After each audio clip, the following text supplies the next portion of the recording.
also earlier we were talking about what kinds of investors, those who want to invest for the long term, will they be turned off by all these, politics in the courts, or can we just attract maybe short-term investors, who will be here, not really to build infrastructure or manufacturing, or be in the manufacturing sector? Yeah, in the immediate future, I don't think it really affects the flow of investment and money into the economy. Okay, people who have made decisions to invest in the Philippines will not pull out, or those who are already here. But if you are an investor and you're looking over the longer term, like let's say you're building a large manufacturing facility, or you're investing for the next 20 to 25 years, one of the things you look for is how stable is the legal system. You want a legal system that is immune, or at least appears to be immune from political pressure, where judges or justices are appointed based on merit and not who they side with.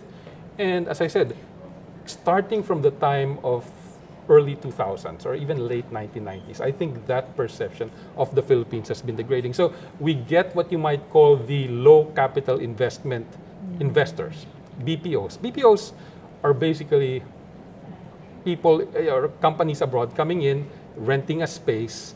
Some of them maybe rent for the longer term, but it's basically renting a space. It's not like what you see in Thailand, where a Ford or a Toyota comes in and says, we're going to invest $5–10 billion in a new manufacturing facility for electric cars or for heavy manufacturing.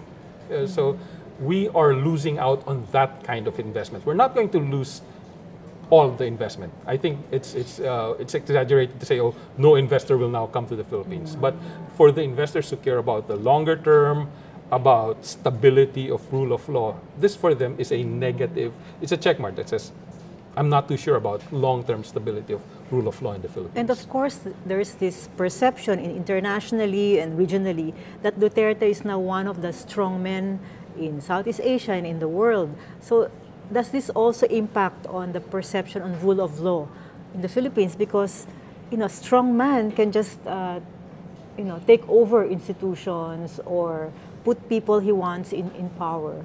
Yes, because, obviously there are two sides to the strongman argument. Some people say, no, the Philippines needs a strong man right now, right? We have been laboring under weak presidents or ineffective presidents for too long. We need a president who will go after the oligarchs and the elites, and Duterte is this president. Then there are people who will say, yes, but at what cost? At the cost of our freedoms, at the cost of democratic principles, at the cost of the things we believe in. So there are two sides. The problem is the situation has become so polarized, although there's, as people will say, many people still support the president. And I agree with that. From all the data we've seen, his support is still broad.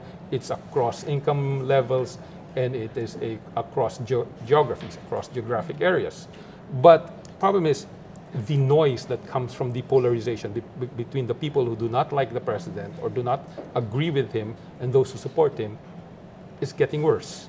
And it is going to get worse because of all the things that we are seeing. So if you're a foreign investor and you're looking at the Philippines, what you are seeing is not a country that agrees broadly on many things. You're seeing two polarized groups. One obviously smaller than the other, but then that gives you pause. Unlike, let's say, you think of Vietnam.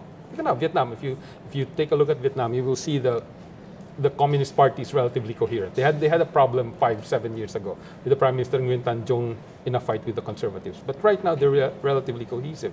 You're not seeing that same picture right now in the Philippines. You're seeing the noise of political polarization. Same thing as we're seeing in other countries in Europe or elsewhere.